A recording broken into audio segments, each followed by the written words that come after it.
அல்லேலூயா. கர்த்தரது நாமத்துக்கு மகிமை உண்டாவதாக. மீண்டும் இயேசு கிறிஸ்து நாமத்தினாலே உங்களை சந்திப்பதிலே மகிழ்ச்சி அடைகிறேன். இயேசு கிறிஸ்து நாமத்தினாலே உங்களை ஆசீர்வதிக்கிறேன். அல்லேலூயா.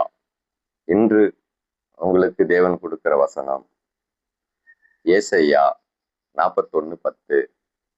நீ பயப்படாதே. இன்னைக்கு பார்த்தீங்கன்னா,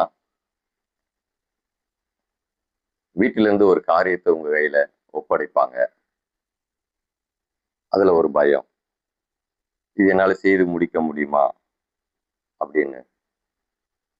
நண்பர்கள் மத்தியில, சொந்தங்கள் மத்தியில, உற்றார்கள் மத்தியில உங்களுக்கு இதை இவன் செய்வான், இதுதான் இருக்கிறானே, இவனை கொண்டு நம்ம செய்து கொள்ளலாம் அப்படின்னு அவங்க உங்க மேல நம்பிக்கை வைத்து அது செய்ய சொல்லுவாங்க. ஆனாலும் உங்களுக்கு அது நம்பிக்கை தராது. ஏன்னா பயம்.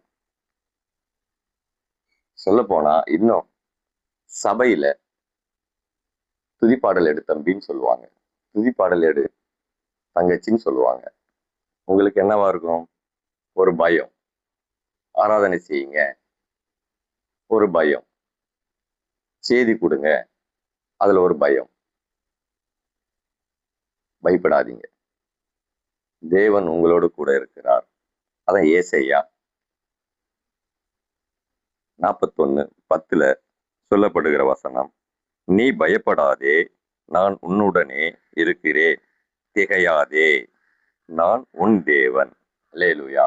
அவர் உங்கள் தேவனா இருக்கிறார். அல்லேலூயா.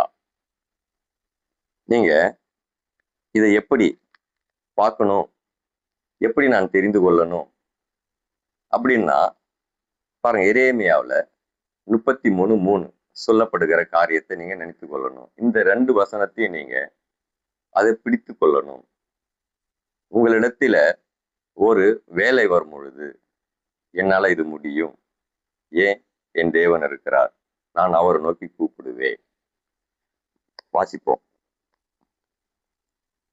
என்னை நோக்கி கூப்பிடு, அப்பொழுது நான் உனக்கு உத்தரவு கொடுத்து, நீ அறியாததும் உனக்கு எட்டாததுமான பெரிய காரியங்களை உனக்கு அறிவிப்பேன்.